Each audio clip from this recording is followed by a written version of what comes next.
yes, maybe these guys are going to get their act together and figure this stuff out. So, and Sandra, who is, holed up in place, she is testing the bounds and confines of marital bliss because, all I can say is anytime couples spend time together, it is dangerous. So hopefully that's still working out for you, Sandra. It is. It is. Hanging by a thread some days, but that's all right. There you go. That thread is going strong, you know. Now, speaking about hanging by a thread, that's a great segue in the fact that if you have not noticed this, J.C. Penney, the middle market retailer, has just declared bankruptcy. And that's kind of interesting. Yikes. It's, I believe, the largest retailer to declare bankruptcy in the history of the U.S. And the fascinating story that popped up today in my news feed about it, because I'm always watching, if you're going to be in the turnaround business, you want to be somewhat of a vulture. You want to see what's going on. Hey, that one looks a little sick, or that one's flopped over on that side. Maybe we should go down there and pick on it a little bit. And what came out is that Amazon is interested potentially in buying out J.C. Penney. Now, Amazon stock is like, I don't know, $2 zillion and above, and J.C. Penney is under 20 cents, and they're in bankruptcy. So you can imagine that Amazon would probably pick them up cheap. It would be ironic, talk about strange, war makes strange bedfellows, be ironic if in fact Amazon picked up J.C. Penney and then took those stores, revitalized them, and made a bunch of money. It would just be like, wow. Because, by the way, anybody who thinks that Amazon is going to remain just out on the internet, they understand one thing: they need distribution points. If you've never shipped to an Amazon distribution point, I do that all the time. I've done it in Vegas, I've done it in Dallas, I've done it in Denver, done it in Phoenix. And the reason why it's so cool is that you can ship something to yourself and go pick it up, and away you go. And Amazon has figured that out. In fact, my toughest thing is finding open bins when I've traveled. By the way, we're not traveling now because of the coronavirus and all the lockdown stuff. But the last time I was in Denver, I had to go to 3 different locations. I mean, when I say that, I mean, I'm clicking a mouse, so don't feel like I'm wearing out any kind of tires or anything. Just to find a place that would actually have an open bin so I could go pick something up. So Amazon, that's the strange bedfellows thing that's going on. And I think that's pretty interesting because that tells me that somebody is paying attention. Amazon's paying attention, as always. And what are they paying attention to? Opportunity. That's what we're going to be talking about today. We're going to keep going through that. Today is on an ongoing trek that we've been going over, which is developing a hunter's mindset. Now, by the way, you can join the conversation. You can be part of it by going to the Facebook group, Position to Win, and joining up. First off, it's it's free, which I mean, I just kind of convulse about when I say that free thing. Is catches in my throat. So, but it's free. So go out and join it. And then the thing is put in your questions, and when you put them in, then we will carefully put them together and call them, and then Sandra will read the question and play you. So depending upon your looks, it's probably a considerable upgrade. That's all I can say. So, also, and she'll just make sure that you get your questions in. And then another thing I just want to remind everybody of is that I've been sneak peeking this. We started talking about last week. And we are going to be going out to the world with a new project, a new program, and that's coming up pretty soon. Everybody who's part of the Facebook group, everybody who's watching Raging Verbalist on YouTube channel, we're going to have a new website popping up soon, and you can come and join us and come to a webinar and hear what that's all about. And you're going to want to know that, because the question is how are you going to make a bunch of money, a bag full of money, a shitload of money from this crisis? A lot of people don't have a clue, but I have more than a clue. I have a plan. I've got an idea, and I know that it's coming. In fact, I'm working on a deal later today, just in this vein. So that gets us kind of ready and going, and we're going to talk about today's topic, which of course is a hunter's mindset. Now, the reason why I call it a hunter's mindset is that all too often people will show up on something and say, well, I want to be successful. They'll see the back end of how a project has worked out. They'll see how much money somebody has made and say, wow, I want to be that guy or that woman or that person. And it's great. But what you have to do is you always have to understand. Dan Kennedy told me years ago at a platinum meeting, understand all the things people do to be successful, not just their end step. The end step is, hey, we cash the check, we're smiling, we're lighting cigars with $100 bills, which today, I mean, they've even changed the composition $100 bills, so maybe that doesn't even make sense. But anyway, you got the idea. You got money to burn, so you got to develop a hunter's mindset. Also, we're going to talk about diving in deeper into the mind, and part of that is that really you're a big part of where this goes. Now, let me tell you very quickly that, and this is the mind delving, right, is that there is power of action. There's power of action. So whatever you're going to end up doing, however you're going to end up doing it, is that you always want to make sure that you get to the action step. If you look at successful people and unsuccessful people, and I've met a lot more unsuccessful people than successful people, is that successful people have the power of action. They get up every day, they figure out what they need to do, and they're actually out there making it happen. And they are consistent in this, but they're taking action. So at any point in time, if you're asking yourself, how will I become more successful today? How will I become more successful tomorrow? How will I become more successful going forward? Now, in spite of whatever the circumstances are and whatever that situation is that if you embrace this concept called the power of action, is that you need to take action. Now, are you ready at any given point in time? And the answer is probably not. Are you ever going to be so ready that it is an absolutely never have to worry, we're just smoking and joking and it's working? Probably not.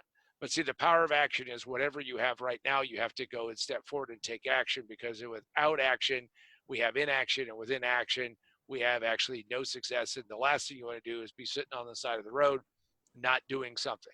So the power of action is very important as we go through this. And if you do that, if you take just that one piece and you write that down, by the way, if you're doing anything dangerous at all, here's my quick disclaimer: don't take notes if you're doing something dangerous. If you're juggling chainsaws, if you're riding a motorcycle, if you're, cutting diamonds, maybe you should be taking notes. But if you're listening to this and you want to get something out of this and you can take notes, take notes. And what you want to remember is POA, power of action. And the power of action is without a doubt the one factor that most of us do not embrace. We don't do that because it is very easy to stop. It's very easy to say, is it really time to get going? And is it really going to happen or take place? We would not be up to 27 of these if I didn't take action, if we didn't put together a team, if we didn't have Sandra, if we didn't have Gabe, we didn't have others who have helped us get to this point in time. Now, the reason why that's important is that if I didn't take action, then we would not be having this conversation. Action is the key. Action is at that desirous point. That's where we start. Now, we're going to go right into our very first question. So I'm going to ask Sandra to, what do we have? What have people been talking about and putting out there? And I'm ready. All right, so the first one, I feel defeated already, so maybe I just need to accept failure in today's world. What do you think of that? Well, it sounds like almost like a comment more than a question, but I think there's a question buried in there, so if you feel defeated already, and a lot of people do, by the way, a lot of people are feeling like, wow, this is not good. I didn't anticipate this. What's going on is that if you feel defeated already and you want to give up, I'm going to point out to you that you will be missing out on a lot of potential down the road. More importantly, is that feeling of being defeated. You really have to ask yourself, are you defeated in actuality, or is it one of you had expectations? Maybe you have really high expectations, or you felt things were going along really well, or your life had just come together, or maybe you just dug out of the last great recession and something happened, and now, oh, holy shit, look at this thing. This just stopped everything. And what happens, especially with the internet, is that we have this kind of stimulus junkie endorphin rush thing going on, which is, we think if we can click on something and it gives us a response, that we're doing something. And what I'm going to suggest to you is that oftentimes we feel defeated because what we've done is we've actually said our expectations are more important. Our expectations are more real than in fact reality. Well, quick little story. When the worst stock market crash ever happened, which was 1929, so we're coming up like, pretty soon it's going to be 100 years, hard to believe. But when that happened, there were a lot of people who got wiped out. Sad day, black day. Now, some people were very successful, and they were successful. And one of the most successful traders was a guy named Jesse Livermore. And Jesse Livermore had a very simple rule. By the way, I learned this after I left my Vegas days, but it applies to when I was in Vegas, which is what you have to do is accept the fact that the market, no matter what it does, no matter what is taking place, this reality frame that we're dealing with, that is always and will always be 100% accurate and correct. And what we have to accept is that we have to get right with the situation that is at hand. We can't sit there and say it should be different. Now, it doesn't mean that you can't innovate and find a way to break through and find a way to become more successful. Well, absolutely. That's why we're entrepreneurs, we're opportunists. That's why we're thinkers. That's why we're innovators. But what you can't do is ask for the market to be different than it is. So my sense is that you should never ever accept defeat. You may feel defeated. You may feel like you're wondering if it's really going to work. And I've been there. I can relate to that. I've gone through that process. When I was walking through what I call the Valley of Fire, when I was going through my spectacular crash and burn in the finance and real estate business, I had a long-term goal. So if you're feeling defeated, so this was my long-term goal. I had so many lawsuits going on at the same time that my goal was, can I go 2 days, 48 hours, but 2 days without getting another legal notice in the mailbox? In fact, my postal, my postal carrier said, John, I'm feeling bad for you, seeing how many letters and things that you get on a regular basis from these cats. Now, the question is did I feel defeated at times? Yeah. Did I feel like somebody, smacked me in the head and, put, just like in a cartoon, rolled a steamroller over me? Yeah. But the question is don't let that feeling of being defeated, don't accept defeat.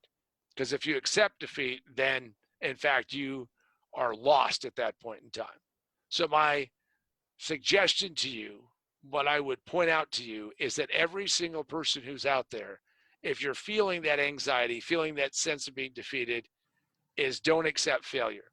Because accepting a failure is in fact the fact that you are going to stay down. That every time you get knocked down, you have to think about, how do I get back up and move in a more positive direction? So what is the next question? Yeah. What are the biggest obstacles to dealing with the crisis? So this one is related, and it looks like this.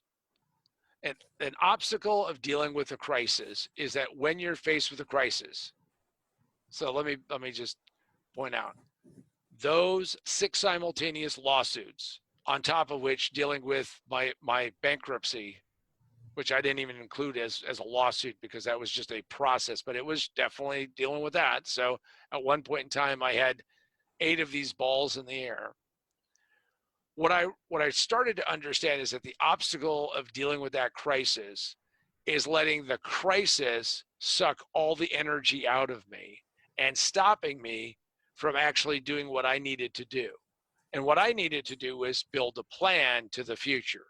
I also needed to capture, and this is very valuable, capture the lessons that I was learning. The School of Hard Knocks is always in session. The School of Hard Knocks means that you're paying for those lessons every day. Tragically, sadly, amazingly, people will pay the tuition to the School of Hard Knocks they'll go through that whole process.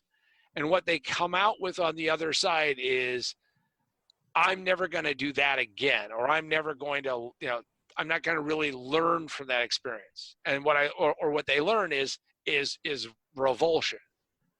What I did was I took those experiences and I said, how do I take that insight? How do I take that information and how do I drive it home and make myself more successful going forward? The basis for me doing turnarounds, the real seeds, the seeds of that success is the fact that turnaround number 0, which I could not escape, that black hole of destruction, in fact, gave me the tools, the insights, and the techniques that I apply today when I look at working with a business and whether healthy or sick, helping to turn it around. The reality is that the biggest obstacle is ourselves. We stop ourselves from learning and growing and adapting and catching and grabbing those lessons. If you start today and you have whatever feelings you have, don't suppress them. That's bad. Write out, what are the lessons that I'm learning?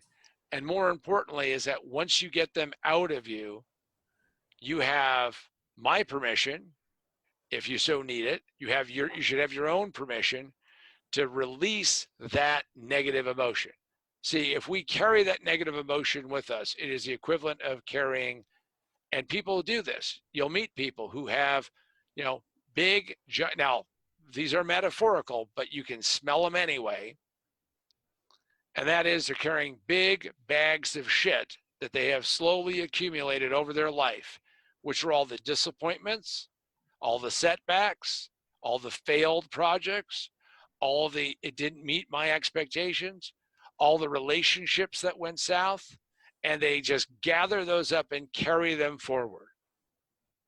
Remember a simple phrase: learn the lessons, leave the emotions. If you do that, what will happen is that you will be more successful and overcome the obstacles. Today, we only touched upon just a little bit of it, but you become the obstacle to overcoming any crisis because you're the person who actually must overcome the crisis. I can't do it for you. No one can do it for you except yourself. And if you learn how to do that and train yourself mentally, what you'll find is that you'll become much more successful, have a healthier outlook on life. Maybe you'll decide that this isn't what I want to do at all and chuck it and go do something else. And maybe that's the right decision. But always remember that you have that opportunity. You have that choice of making that decision. And because of that, you're the one who is really in control of whether or not you're going to make it through the crisis and be healthier on the other side. So that's very important to get that through your head. Now, let's talk about some resources. Let's talk about some things that can help you through this crisis or help you through any crisis. Now, if you want to talk about setbacks, you want to talk about getting hit in the head with the big giant frying pan, if you want to talk about all of those things, how about be the guy, that would be me, who for many decades, that would be 30 years, would say, everybody would say, and I mean almost everybody I've met that I really cared about would say, John, you got to write a book. Damn it, write a book. Please write a book. You got to get that out of you. You got these great stories. You got all these good ideas. Got to write a book. Well, guess what? I did that. And we launched it on March 17th. What better time than in the worst pandemic in the history of humankind since the Black Plague? Wow. Well, it's available. And there's some great resources for you. So if you go to positiontowinbook.com, positiontowinbook.com, what you'll find is first off, you'll find the book. And the book is, see, hopefully you can all see that. The book is, for those just listening, most businesses fail in the first 5 minutes. I absolutely believe that. It just takes them 3 to 5 years to realize it. That means it takes you a long time because we're stubborn and we're tenacious and we're going to fight against the wind. And the other thing is we're going to burn through all of our money and our friends' money and our maybe our parents' money and maybe the venture money, but it's going to take us 3 to 5 years to realize it. But if you want to not do that, you want to avoid all that, read this book and develop your position, because Position to Win is all about that. Also on the website is a quiz. There's actually a couple quizzes, and you can learn some very valuable things because the quizzes are trying to be thought provoking. And these are, by the way, absolutely free. You can get the book on Amazon, Barnes and Noble, Books a Million in a physical size. You can also get it electronically on Amazon, Barnes and Noble, and Apple. Uh, Also, you can go to the website, positionwinbook.com, and buy it. You're not saving money doing that, by the way. So for all you whiners who are trying to, cheapen it up, but what you will get is and we don't know how long this is going to be, but check it out, send it in, is that you'll get a signed autograph copy. And all we need is who you want it autographed to, and away you go. And you can do that. So there's lots of great resources. Also, there is a YouTube channel that I now have, and the YouTube channel currently has the Raging Verbalist. There will be additional YouTube exclusive content that will be coming soon, but go to the YouTube channel and check that out. And finally, we have a contest coming, and I'm just going to say that we have a contest coming, and trying to decide when we're going to put this in place, because we got a lot of balls in the air. But sometime over the next few weeks, there will be a contest. There will be a very exciting, very cool prize to win. And Sandra is already working to develop that. And I don't know if they have elves in Nebraska, but we're working on how to put that together. So just keep that in mind, and that is coming, and it's coming sooner than later. All right, now with that interlude, now we step back and say, well, Sandra, what is the next question that are sitting out there? Yeah, what would you say to those people that are afraid the crisis will never end? Well, and that it's interesting that you bring that up, because I run into people all the time. I mean, I have this discussion with my wife, and she has a sense at times of gloom and doom. Is this ever going to end? Are we ever going to get to the other side? And because we live in the internet time frame, because we live in this whole internet speed thing, every day people are checking. Is there a vaccine yet? Do we have a treatment yet? What's the death count? How many millions of people have it? What's this going on here? I mean, and what happens with that level of obsession is that, and not everybody has the same level, so just bear with me, is that what we do is we have a lot of people who are sitting there saying that the crisis feels like to them that it is never going to end. And I'm going to tell you that the crisis is going to be one of those things that it will go through and run its course. There is no vaccine today. If money is going to make the vaccine happen, lots of money being spent. I mean, Bill Gates wrote a check for $400 million. Thank you, Bill. Not to me, but I mean, he wrote it to get the virus working on it. And but I can tell you that there's a lot of people doing it. But that sense that it's never going to end is happening because of a couple things. Number one is that our understanding of how time is taking place has changed and been altered forever because of technology. If you take the Black Plague, in fact, for it to run its full course was 100 years. Now, when I say that, some of you may be just now running around your room screaming, "Wah!" I don't think this one will take 100. I'll make that as a prediction. That'd be a big, bold prediction. So let's see. We'll mark the time.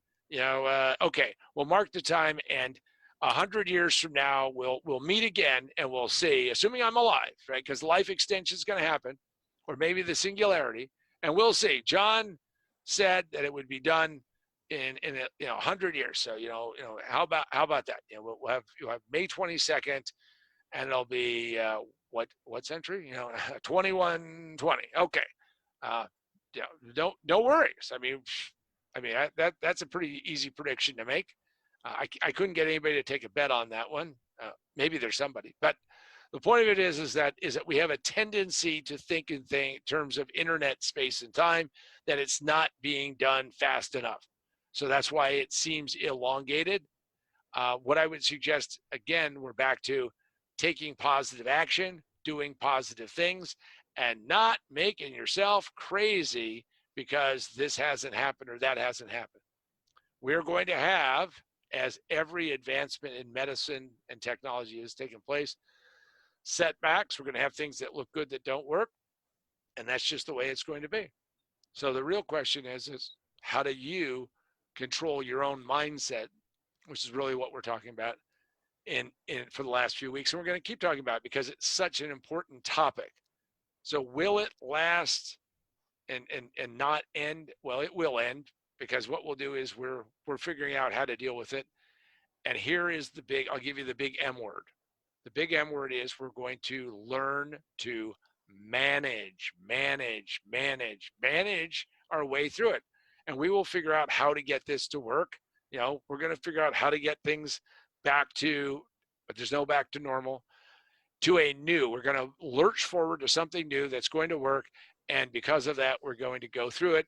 Now, understand, every time you do one of these things, remember, I grew up in the 70s.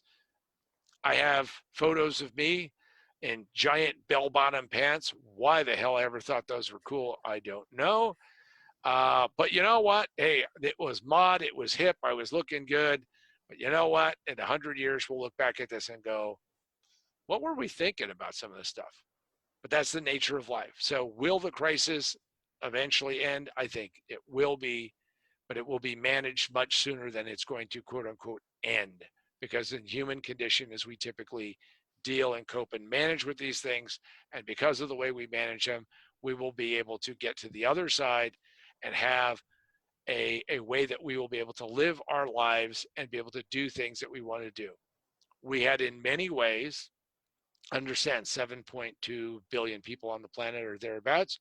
We had become so luxurious in our life, so easy, and for many of us, especially in the first world, those of you who are listening to this right now, that you know what, and we had problems. We had problems. I saw people having problems all the time, stuck at a Starbucks and the line is moving too slow. Oh, tragedy. People dialing 911 because at McDonald's they were out of chicken McNuggets.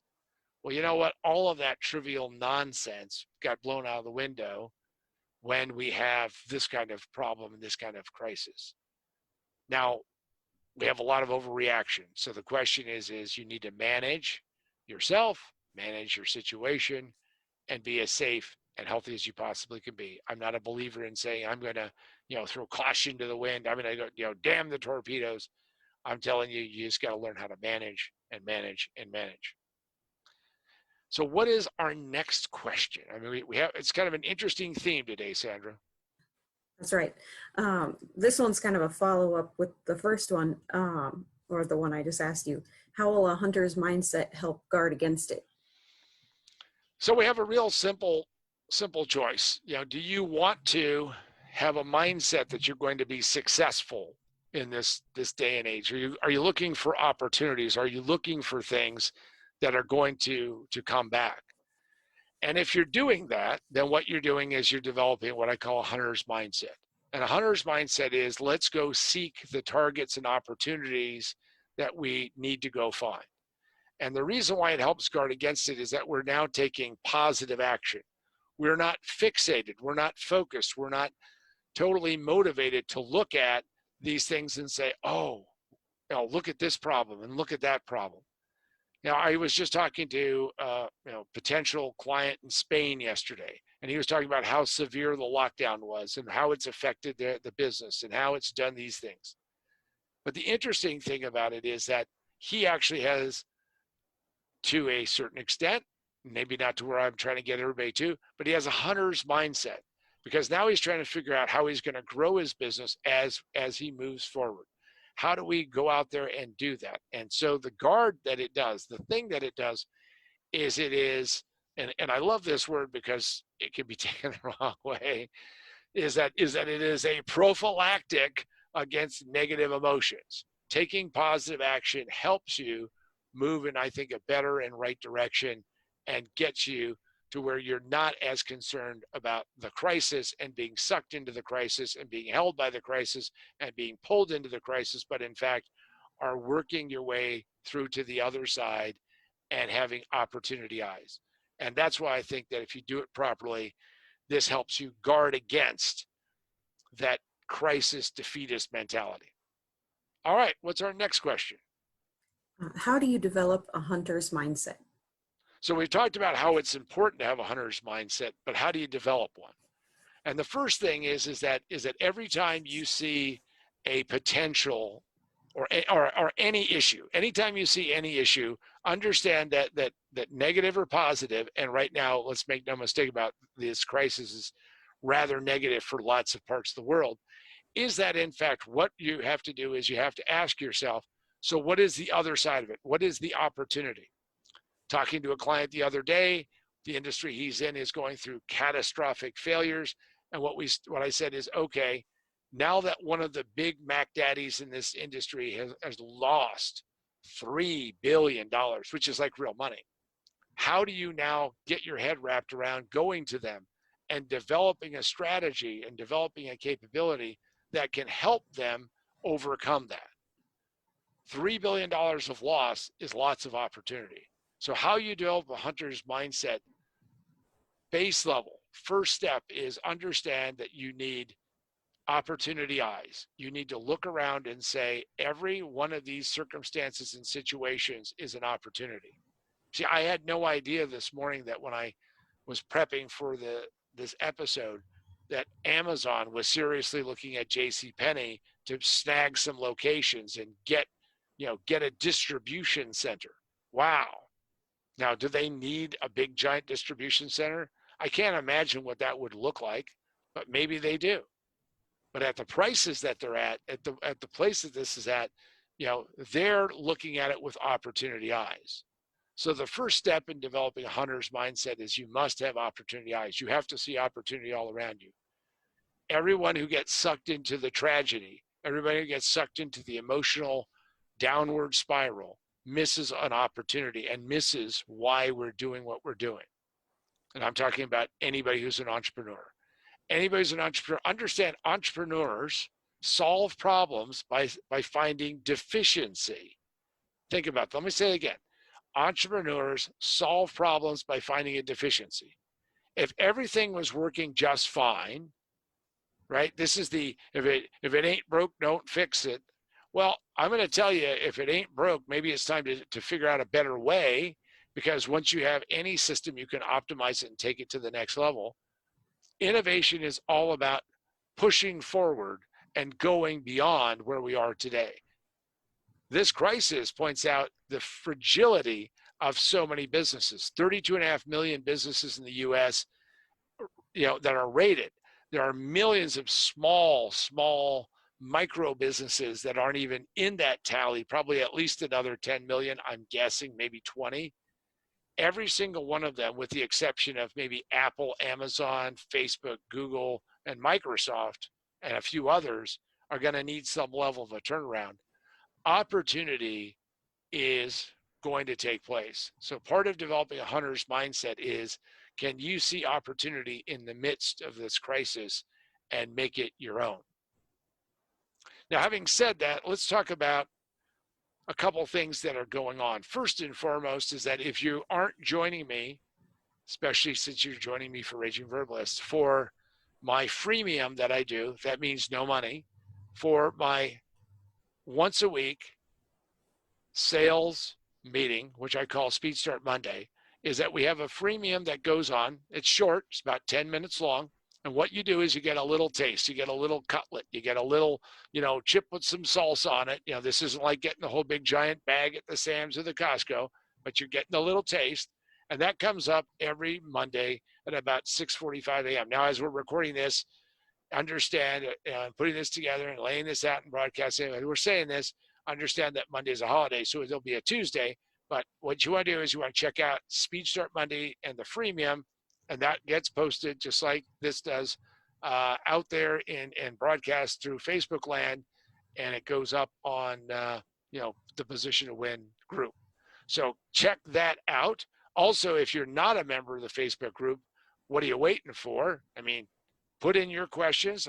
We're getting some really great questions, and I'll be happy to go through them. Like I said, Sandra will stand in for you and ask those questions, and we'll be able to get those covered. And then I want to leave you with a very important message, which is, so my birthday is coming up this coming Sunday. And because of this, I'm doing something that I never do. And that is Speed Start Monday. And by the way, if you're not familiar with it, Speed Start Monday is a sales meeting for those either hate a sales meeting that they have or don't have a sales meeting at all. We get together every Monday, Tuesday, based upon holidays, US and UK, and my travel. There's no travel right now, 50 times a year. Now, this is a for fee. That means it's a membership. That means you have to pay money every month. The normal monthly charge is $329. Now, I have to tell you, this is for those who want to get a PhD, but a PhD sounds very academic. If somebody wants to get, a black belt ninth dawn in selling, somebody wants to find out the things that I learned in Vegas and some of the black art of how to make sure that you can go out and sell to people in some of the best and worst conditions. That's what Speed Start Monday is all about. Last Monday, I did number 819. You can figure out to do the math 50 times a year. Now, here's what I'm going to do that I don't ever do. Don't ever do. So it's $329. You can go, by the way, find it by going to positiontowinbook.com. There's a little link. You can go click. You can watch a little video of me talking about it. And what we're going to do from Friday, May the 22nd, through Friday, May the 29th at 1 p.m. Pacific Daylight Time, because that's when the office gets shut down on a Friday afternoon, since I was born on the 24th of May, there's a 24% discount.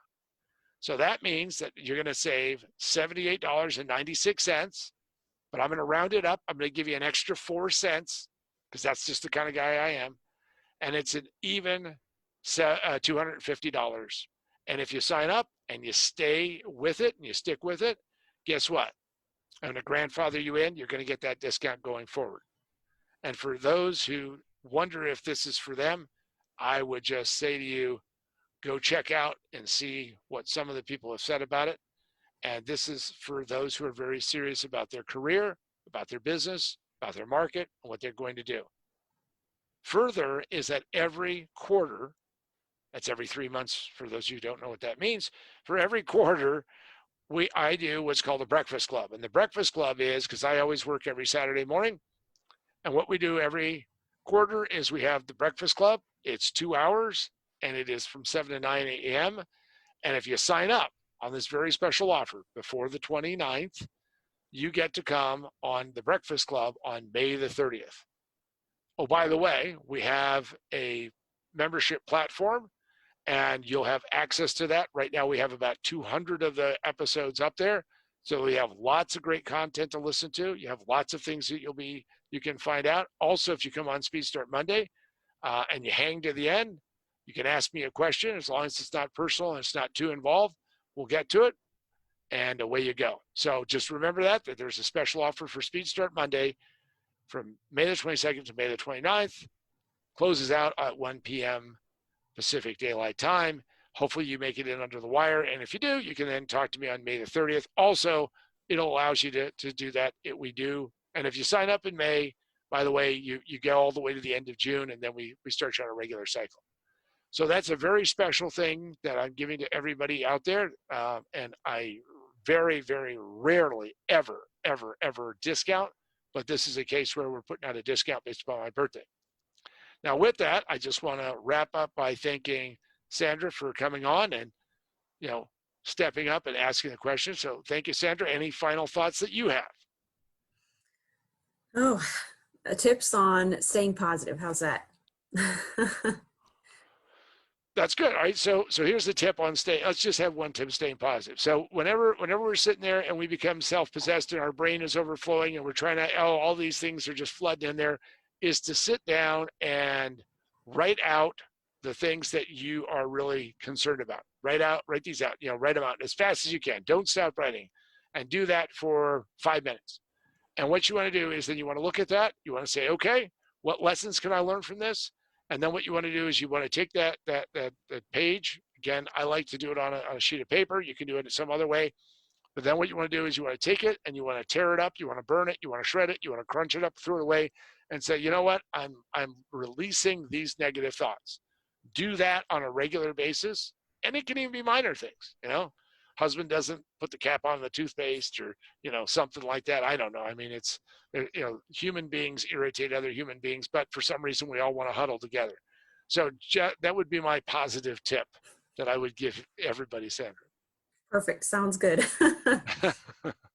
And I won't even get into the toothpaste thing, or hair in the sink, or when he's shaving, where does that go? I don't even want to get into that stuff. So, yeah. So what I want to do is I want to thank everybody who's joined us here on the Raging Verbalist number 27. Hopefully you've learned a few things. Again, send us as much information as you want to through the Facebook group. Also, go check out the YouTube channel, which we'll build out. Tell me what videos you want to hear me talk about.